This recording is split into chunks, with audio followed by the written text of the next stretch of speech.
Olá, pessoal, bem-vindos. Primeiro, agradecer a Veiga pela oportunidade de participar de mais uma jornada virtual, esse Virtual Talk da administração da Veiga.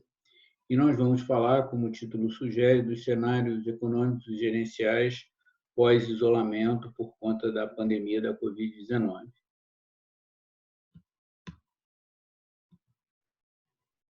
Bom, a pergunta principal para nós nos guiarmos é quem a gente vai ser depois dessa pandemia, né? Eu coloquei algumas inspirações para isso, as tendências e uma visão um pouco mais específica da questão da economia, né? Bom, primeiro a gente começa colocando que toda vez que a humanidade se viu diante de uma praga ou de uma grande peste, isso transformou o seu ambiente. Inicialmente, como na praga de Atenas e na peste negra, de uma forma mais localizada, e mais recentemente, com o desenvolvimento da epidemia de ebola, nós vimos pela primeira vez um vírus, uma doença se espalhando do ponto de vista global. Eu destaquei aqui duas pessoas e uma organização que têm pensado sobre como vai ser o mundo depois dessa pandemia, né? O Bill Gates tem falado um pouco na mídia americana, mas dentro do TEDx, que é uma organização que organiza palestras de pessoas relevantes já há alguns anos, em 2015 ele dizia do risco de uma pandemia. E o que eu destaco para o impacto nos negócios aqui é a questão de você ter a necessidade de fazer simulações, que hoje são mais restritas e nos dias de hoje nós temos ouvido tanto falar nisso em relação a você tentar estimar uma progressão dessa pandemia da Covid-19 nos mais diferentes lugares e se utilizando modelos matemáticos para prever como isso vai evoluir, principalmente na falta de dados de testagem. Uma outra pessoa que eu destaco é o Noah Harari, que é um autor israelense, que publicou um grande best-seller que foi Homo Sapiens e outros depois desse, e ele destaca uma questão que ele já vinha se preocupando, que era a capacidade de empresas e governos monitorarem os cidadãos, E ele está dizendo que esse monitoramento agora ele está passando de ser sobre a pele, ou seja, monitorava o seu olhar num determinado site, ou os pontos que você toca no seu celular, para monitorar os seus sinais vitais, temperatura, pressão, e os dispositivos digitais cada vez mais permitem isso. E a evolução da medicina à distância, como outros serviços que tendem a crescer à distância, devem caracterizar um aumento desse tipo de monitoramento.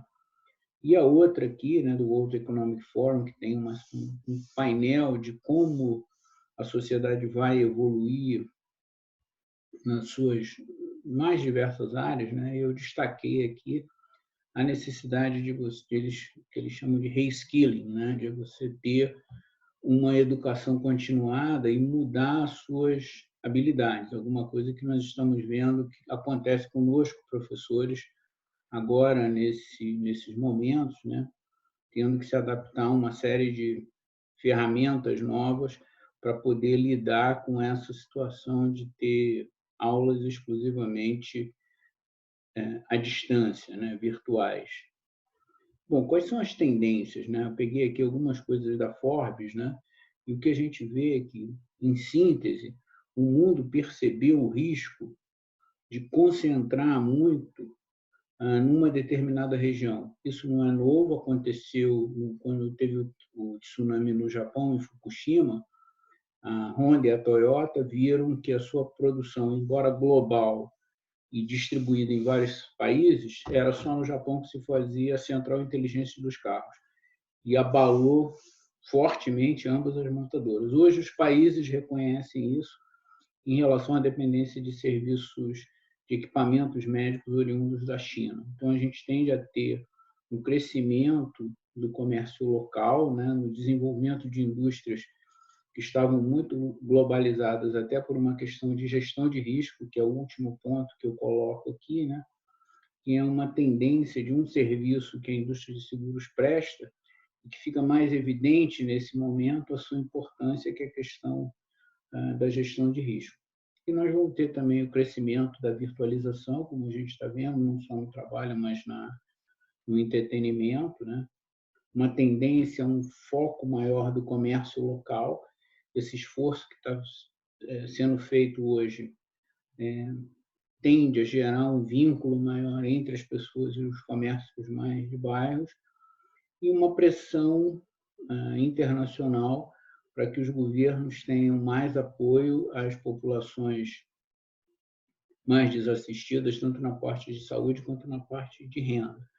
E isso faz com que nós vimos no Brasil alguns anos atrás, né, a explosão de consumos nas classes C, D e E por conta da melhoria de renda nesses segmentos. Então, essa universalização de renda também gera uma necessidade de uma série de outros produtos e serviços voltados mais para essas populações.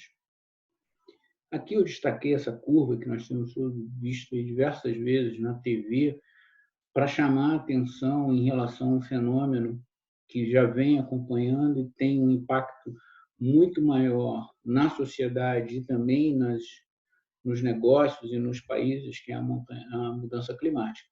Então, o que a gente vê aqui, né, que nós temos a curva de infecções, e se você não tem medidas de isolamento social, ela tem um pico muito grande, e isso leva a um colapso do sistema de saúde, e se você tem medidas de isolamento social, você adoça essa curva, né?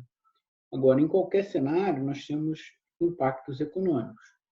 Teoricamente, se você não tiver nenhum isolamento social, a economia sofre menos no curto prazo, né? Alguns estudos mostram que se você usa esse modelo, você chega a um nível de vítimas insuportável, e aí os países tendem a fazer restrições mais severas, que levam a um isolamento social mais severo, um impacto na economia ainda maior. Mas você tem trajetórias intermediárias, né? Aqui, com essas medidas de, vamos dizer assim, suavização do impacto econômico em relação às populações mais necessitadas, e com isso você minimiza a queda da economia, né? Dependendo do tempo que esse isolamento demore, esse impacto vai ser maior ou menor, né?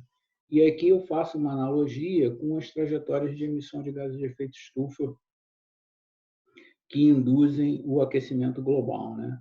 Nesse gráfico aqui a gente vê que a temperatura está subindo, né? Assim, a gente já subiu 1 grau mais ou menos desde 1850, que a gente começou a acompanhar.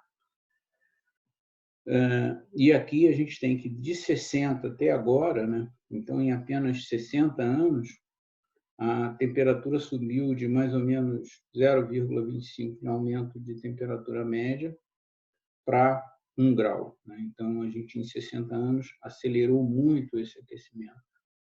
E essa é a tendência desse aumento de temperatura se a gente seguir no mesmo volume de emissões que a gente tem hoje. Agora, a gente precisa, e esse gráfico aqui considera que essas emissões vão ser suavizadas, né? Então, mas o que a gente vê aqui de interessante é, se a gente, nessa trajetória, vai reduzindo essas emissões, né, a temperatura, quando chegar em 2100, pode estar em 1,5 graus, né? Essa trajetória azul aqui, a gente atinge um pico de emissões em 2050 e vai reduzindo, e consegue chegar em 2100 com uma elevação da temperatura média em até 1,5 graus. Mas se a gente continuar na nossa trajetória atual, a gente vai chegar com evoluções de temperatura de 4 ou 5 graus, né? Mesmo nessa curva aqui, ela considera que a gente para de crescer o volume de emissões, que hoje em dia a gente cresce uma taxa de 8% ao ano. O risco que quem trabalha com isso, e eu estou nesse grupo, se envolve, né? Meu doutorado foi na área de planejamento energético da COP, e a gente estudou bastante essa questão de mudança climática, e há uma preocupação. Esse ano nós vamos ter uma redução de emissões por conta da redução de queima de petróleo, embora em países como o Brasil, né, que os fatores de aquecimento global vêm da destruição da floresta e criação de gado e outros, e a gente está tendo um crescimento nessas áreas, né? Mas essa questão de sustentabilidade, né, esse olhar da sustentabilidade, que atualmente está forte do lado social, a gente acredita, espera que ele se consolide nesse cenário pós-Covid-19. Né? Uma outra coisa é essa maneira como a gente vive e trabalha. Né? Isso aqui é uma foto de Hong Kong, né? Quer dizer, a gente tem um grande ameaçamento social, com um grande impacto na mobilidade. E aí várias soluções de mobilidade, como os carros autodirigíveis, depois vocês podem ver esse vídeo. Esse é um carro da Tesla, que além de ser um carro elétrico, ele é um carro autodirigível, né? E a tendência, outra tendência que a gente tem, que deve se acelerar, a transformação de produtos em serviços. Como nós temos aqui esse transporte individual como Uber, 99 Táxi e outros.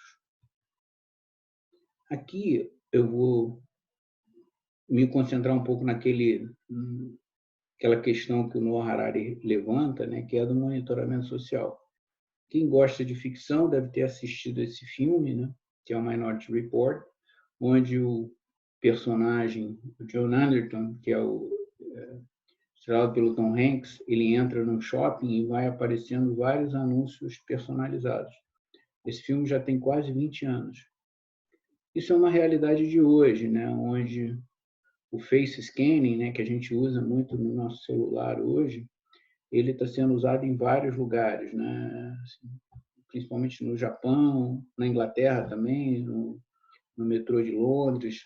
O Brasil começa a testar isso em algumas lojas self-service que estão aparecendo, né? Aqui em São Paulo já tem.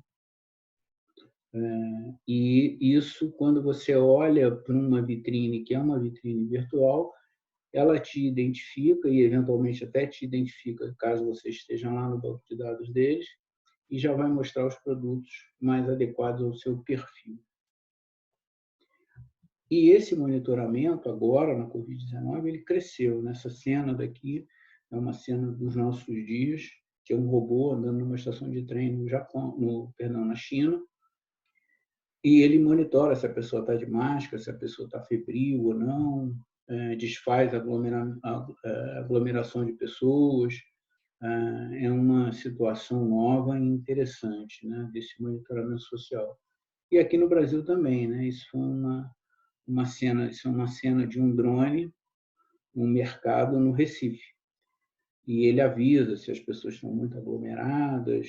Ele pode, inclusive, medir a temperatura das pessoas e chamar a atenção daquela pessoa, eventualmente até fotografar aquela pessoa e passar para um órgão de controle qualquer. Ou seja, essas ferramentas de monitoramento social, elas tendem a crescer e isso tem uma discussão, inclusive, ética, né? Do ponto de vista de economia, a economia deve sofrer bastante em todo o mundo, né? Essas aqui são as previsões do FMI, e particularmente aqui no Brasil, né? Com queda de PIB, aumento de desemprego, mas se espera que no ano que vem a economia se recupere.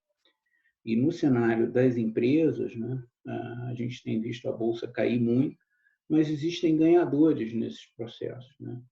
Empresas, por exemplo, eu estou gravando isso aqui para vocês através do Zoom. As ações do Zoom estão tendo uma grande valorização na bolsa americana.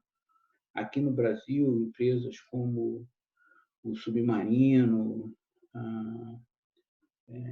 Americanas.com e outras que estão mais ligadas ao comércio eletrônico, e o comércio eletrônico como um todo está crescendo muito no Brasil. Então, não vamos ter só perdedores, vamos ter ganhadores também. Mas nós vamos ter um novo mix de ganhadores e perdedores. E eu vou terminar essa apresentação, né?